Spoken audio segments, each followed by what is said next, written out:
Hello and welcome. Today we're going to be playing Late Age Piconye in single player. If you don't know much about the nation, I did an overview where I went a little more in depth. Zan also released an overview, so feel free to watch either of those videos for more information, but the short version, pun intended, is that this is a theocracy of little men. They're gluttonous, they ride in on bird nights, they have a very solid mage core, as well as scaling sacred production. There's a lot of cool things you can do with this, so let's get started. This will be a completely random Illwinter map generation, so expect a few quirks that you get in every Illwinter map. We'll just name it Single Player Piconye and get started. We're going to go to Late Age, that is where Piconye is home to. And on this screen, if you click Shift L, you can lock everyone to a land nation. Since we're doing this for fun, let's not worry about the underwater nations at this moment. You can also click the plus sign and increase the difficulty of all the AI. We're going to go with Mighty, random AI type, so we get a little bit of a mixed bag. And here's the nation. As I said, everyone is size 2, they're small. They've got a really great research monkey in the Sage. The Piconye Sage Priest can be gotten outside of 4th, and it's a very solid mage overall. The Prester King's a good holy 3 that you can get out of your cap, and every time you build a temple, you get one more of these cool sacreds that you can get down here, with the crossbow sacred and the melee sacred. So overall, it's just a great nation you can do some fun things with. So what does a god look like on this nation? There are two primary ways you could go about it. You could really dig into the scaling sacred production and get a very solid bless. You could also go into the scales and make use of your great mages and your massable troops. So for a hell bless, you are size 2, so you do auras well. You probably want to get something like fear or heat because you're in heat scales. So you could grab this god of destruction, destroyer of worlds here. Go 8 death for fear, maybe a little bit of air shield. Then you need awe because you'll be dropping people's morale very quickly at 5 people per tile, and then you can go ahead and grab awe, fear, and you'll be able to hold the front line very easily. Awe will keep people in melee from hurting you because fear is going to drop their morale, and then awe is just going to stop them from hitting since they need to make a morale roll. Air shield will stop ranged fire from killing your front line. So it's a very solid bless. You can expand very easily. It will cost you your scales, so you have to go very, very deep into the paint, even into cold scales. Death, misfortune, drain. You'll have this person awake, so you can research some of that drain away. You know, some of that early hindrance of drain is that you don't get the extra research that every other nation will start out with. But you can use this guy, research the important things like Alt 3 early on before sending this guy out. Get a little bit extra dominion because you want a lot of your sacreds. Maybe go Dom 5 and then you get an extra scale somewhere. But you could actually do this cheaper on the Demi-Lich here. But the reason you might go with the Destroyer of Worlds is that this is a really nice Titan. It's got full slots and then some. It's got three weapons, even just as the base. Give it 1 piece of armor and it'll be able to take most indie provinces, especially with these paths. Because you'll have high glamour, high death, you'll have air and fire, you'll be able to do mist form, you'll be able to do blur, mirror image, skeletal body. They're just really great paths for super combatant, but if super combatanting isn't your thing, you can do this on the Demi-Lich and you'll actually save quite a few of your scale points and be able to have a lot better scales. You also don't risk losing your incarnate since you won't be running around with the Demi-Lich. So if your god dies as the Destroyer of Worlds, you'll be shit out of luck. You do have a lot of Holy 3s, so you can bring them back pretty quickly. A scales build, you could take one of these rainbows here, like the Arch Emperor. This is the token tiny god for your tiny nation. So a scales build on him. You've got high order. You can go up to order 3 on this nation, and then you get good production for extra resources. Again, with the heat scale, you can go 1 away just for like 2.5% less income. It's usually better to have those 40 extra points. Go growth.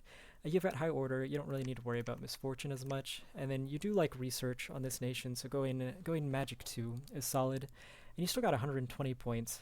Go a little bit extra dominion. You can actually go with low dominion and it not be as risky on this nation. You have a lot of inquisitors, so you can control your dominion really well. You won't get dom killed easily if you're paying attention.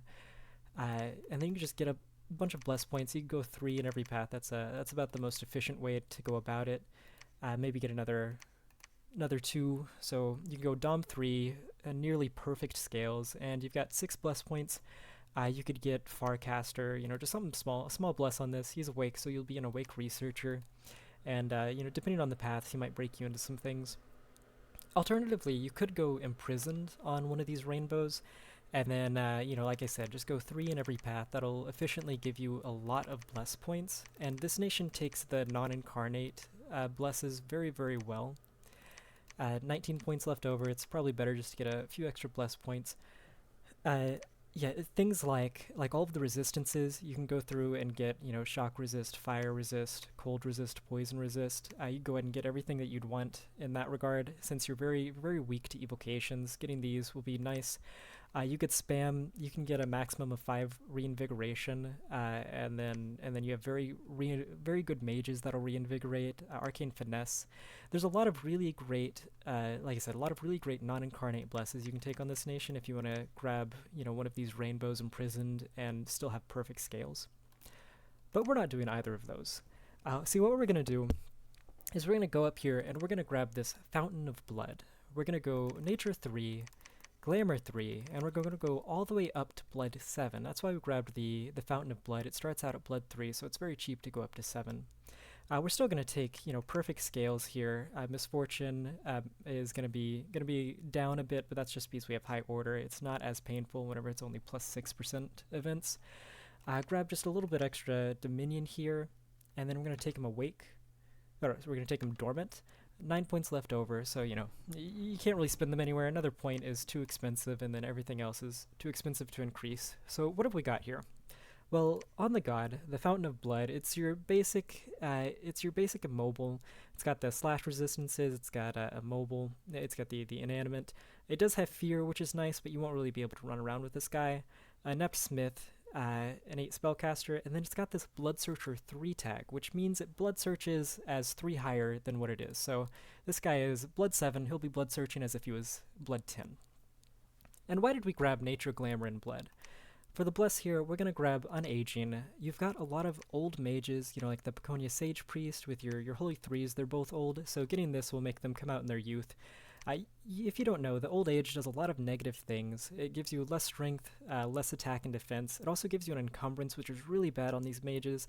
So you could look at this Unaging Bless as just a bunch of stat increases for your mages, which is very nice. You like reinvigoration on this nation since you have good mages.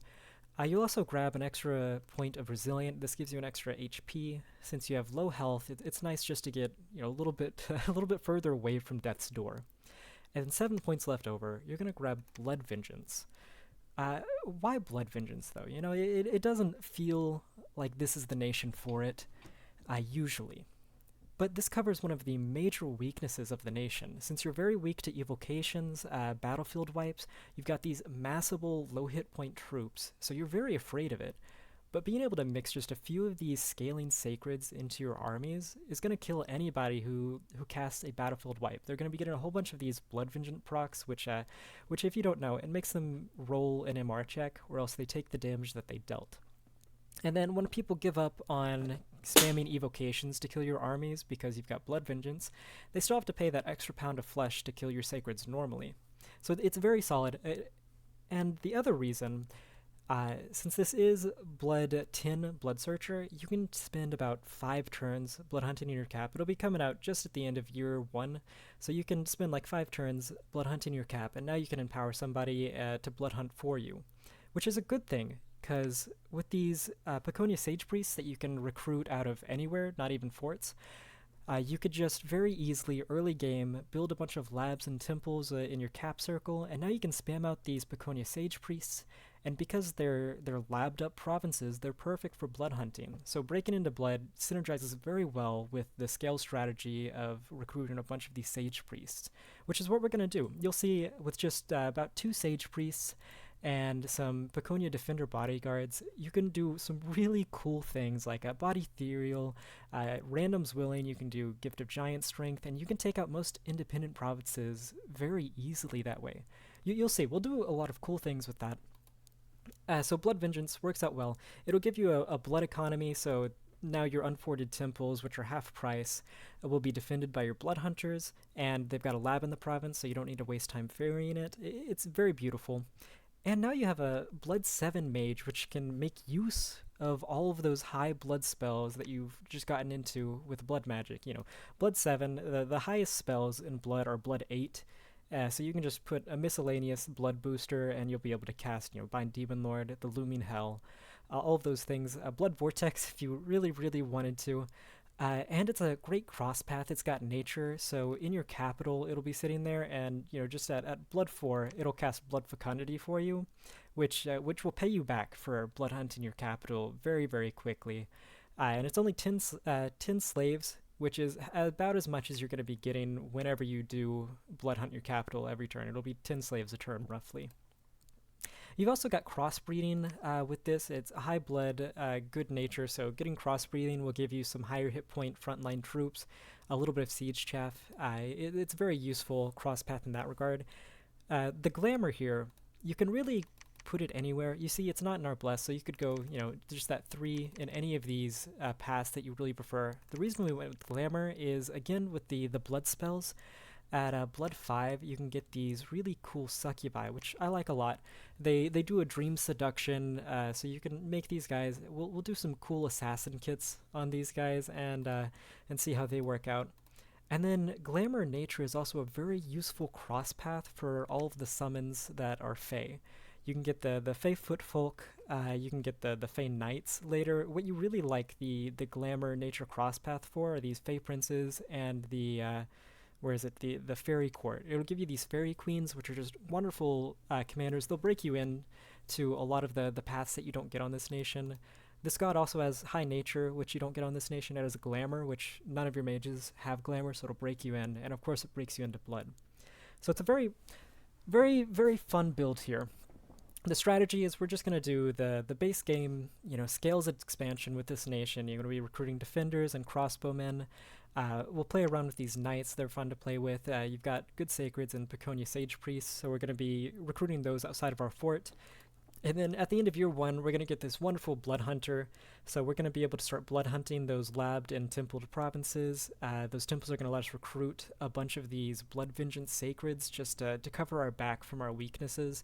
And late game, we're a wonderful communion nation. We're going to be able to cast almost every spell in the communion. And with our god, we've broken into just about everything except for air and death on this nation now. So let's go ahead and get started. We'll go ahead and name this guy. If you would like to be named any troop in here, I don't mind. Just tell me and I'll name you. Raccoon, Raccoon the Raccoon. For the throne settings, we're going to have 2 level 1s, 2 level 2s, and a level 3. Let's just go with 7, just to make sure nobody throne rushes while we're not paying attention. The world settings, we're going to have a fun high gem game, so let's go and max out the special site frequency. We're going to have common random events, and we're going to enable all of the story events. If we want to look at the graphs, we'll be able to, and rename it aloud for you guys. Okay, we're here with turn 1, year 0 of the Ascension Wars. Feel free to read the fluff here. I'm sure you've heard it plenty of times, or if you've played the game, you've seen it countless number of times. And what do we have? Yep, that Illwinter random map generation. We've got a throne right in our cap circle. So we're going to start out with one of those. Looks like we've got a forest, a lot of plains, so we're going to have some good income. We probably want to get this forest pretty early to get that extra resources for our expansion. Yeah, it'll be very great. We do have a farm province, which we also want. It's farmland and mountains, so the mountains kind of feel bad. It reduces the income just a little bit. Your starting army here, you have a bunch of these crossbows. It feels very nice to have a starting stack of crossbows, and then you have these good defense spearmen that'll repel, so they can hold up the line fairly well. It's about as strong as any other expansion force that people start with. Recruitment-wise, we're gonna get 2 of these sage priests right out the gate. We're gonna repeat recruitment on that, and that leaves you just enough gold to get 8 of these defenders. We're also gonna get a Piconye militia just in case we have a heavy cap province. We're getting started on some lance catchers for us.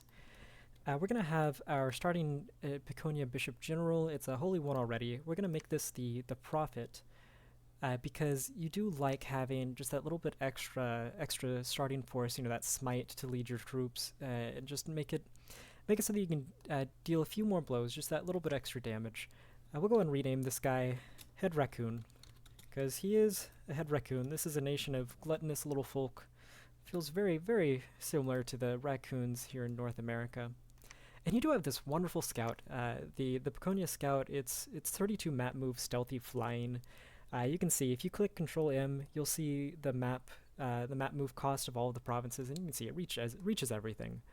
It's beautiful. If you're playing multiplayer, you probably want to start uncovering this fog of war, get to know your neighbors a little bit, send some Diplo messages. But because this is single player, we're just gonna this farmland here. This forest here is next to the farmland and one of our plains provinces. So we're just gonna see what's in there. Just to plan out our expansion a little bit easier. You have slow map moves, so you really want to think ahead on your expansion. This province also has a gateway to the realm beneath, which is the cave layer here. Also random. I'm sure we might have had one of our thrones stuck in here, so we'll probably have to see what's in there. Recruitment, we're done. We do need to see if there are any mercenaries. Obscuro the Hidden Master. It's a very good merc. It might actually be worth it just to stop this Piconye Sage Priest, get a Sage.